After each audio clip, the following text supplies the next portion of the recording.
सबसे पहले था आईपीसी, इंडियन पेनल कोड, उसको हटा करके अब जो नया कानून बना है वो है भारतीय न्याय संहिता 2023। इसमें मैं आपको लैंग्वेज में अगर बताऊं, जैसे पहले हम बोलते थे कि मर्डर हो गया, आईपीसी की धारा 302 लग गई, अटेम्प्ट टू मर्डर हो गया 307 लग गई। ये सारी जो सेक्शनें हैं, अब मर्डर के लिए कोई और सेक्शन लगेगी, अटेम्प्ट टू मर्डर के लिए कोई और सेक्शन लगेगी, रेप के लिए कोई और सेक्शन लगेगी। ये जो प्रावधान है इनके ऊपर मैं बाद में जाऊंगा। इससे पहले मैं जो आईपीसी को हटाकर जो बीएनएस भारतीय न्याय संहिता जो बनाई गई है, इसमें क्या विशेष चीजें ऐड की गई है, क्या हटाई गई है, इसके ऊपर थोड़ा सा मैं संक्षिप्त में आपके सामने रख रहा हूं। पहले जो हमारी आईपीसी थी, जो इंडियन पेनल कोड था, उसमें 511 सेक्शन थी। अब जो नया बीएनएस बना है इसमें 358 सेक्शन है।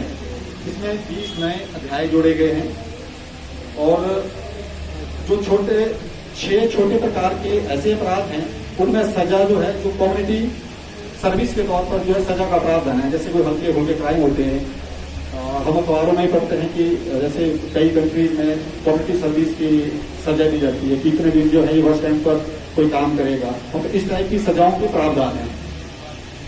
और विशेष प्रावधान इसमें इस भारतीय न्याय संहिता में महिलाओं और बच्चों के खिलाफ जो अपराध है उसके ऊपर विशेष फोकस किया गया है और उसको एक चैप्टर में उसको एक चैप्टर इसका बनाया गया है।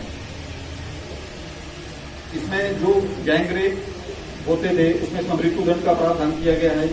नए जो हमारा बीएनएस बना है भारतीय न्याय संहिता, इसके अतिरिक्त हम आते हैं, पहले हमारी सीआरपीसी थी, बोलते रहे कि जी मुकदमा होगा 154 सीआरपीसी का बयान लिखा जाएगा, हम चलान भेजते हैं, 173 सीआरपीसी में चलान भेजते थे, 161 के बयान लिखते थे हम। वो चीजें सारी हटा दी गई है। अब इनकी जगह नए सेक्शन लिखी गई है। अब हमने जो नया जो कानून रात से लागू हुआ है, अभी सुबह ही हमने इसमें एक एफआईआर दी है। तो नई जो एफआईआर है वो 173 सीआरपीसी के बीएनएसएस मतलब भारतीय नागरिक सुरक्षा संहिता के तहत हमने आज दर्ज की है। इसमें क्या प्रावधान है, सीआरपीसी में पहले 484 धाराएं थी। जो नया जो एक्ट बना बीएनएसएस भारतीय नागरिक सुरक्षा संहिता, इसमें 531 धाराएं हैं। इसमें नई धाराएं जोड़ी गई है, कुछ 14 धाराएं जो है दर्ज कर दी गई है। मेन जो इसमें जो बीएनएसएस मतलब भारतीय नागरिक सुरक्षा संहिता जो बनाई गई है, इसमें टेक्नोलॉजी पर विशेष फोकस दिया गया है। इंडियन पेनल कोड सभी को जानकारी थी, क्रिमिनल प्रोसीजर कोड सभी को जानकारी थी, इंडियन एविडेंस एक्ट सभी को जानकारी थी। तो इन तीनों जो लॉज हैं इनको हटाकर केंद्रीय सरकार ने 3 नए लॉ बनाए गए हैं। इन कानूनों को बनाने का जो शुरुआत की वर्ष 2019 से चली।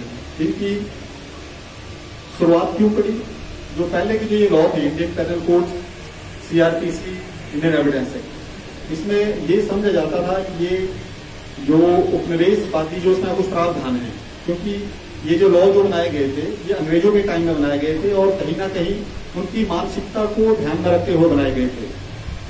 ये जो नए लॉ बने 2019 से इनके ऊपर काम करना शुरू हुआ।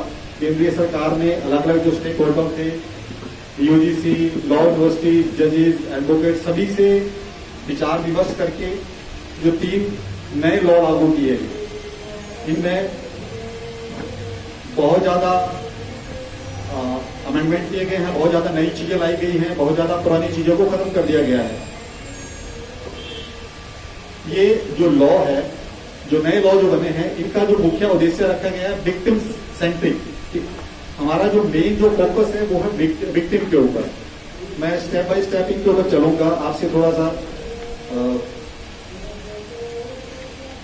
कानूनों को लागू करने के लिए जो विचार था लॉ मेकर का, इनका ये था कि नए जो आपराधिक कानून है ये लोगों को औपनिवेशिक मानसिकता और उसके प्रतीकों से मुक्त करेंगे। ये जो पुरानी जो लॉ थी कहीं ना कहीं अंग्रेजी मानसिकता को ये प्रदर्शित करते थे, तो इनसे मुक्ति देने के लिए जो नए लॉ बनाए गए और इम्प्लीमेंट किए गए। और इन कानूनों का जो मेन जो उद्देश्य है ये दंड के बजाय न्याय पर ध्यान केंद्रित है। जो तीनों जो कानून बने हैं इनमें मेन फोकस किया गया है जो पीड़ित को जो सुविधाएं होनी चाहिए, ज्यादा फोकस उन कानूनों के ऊपर किया गया है। और ये जो कानून है ये हमारे भारतीय संविधान की मूल भावना के साथ बनाया गया है। यह मेनली जो पीड़ित केंद्रित न्याय सुनिश्चित करने हेतु बनाया गया है। इसमें मैं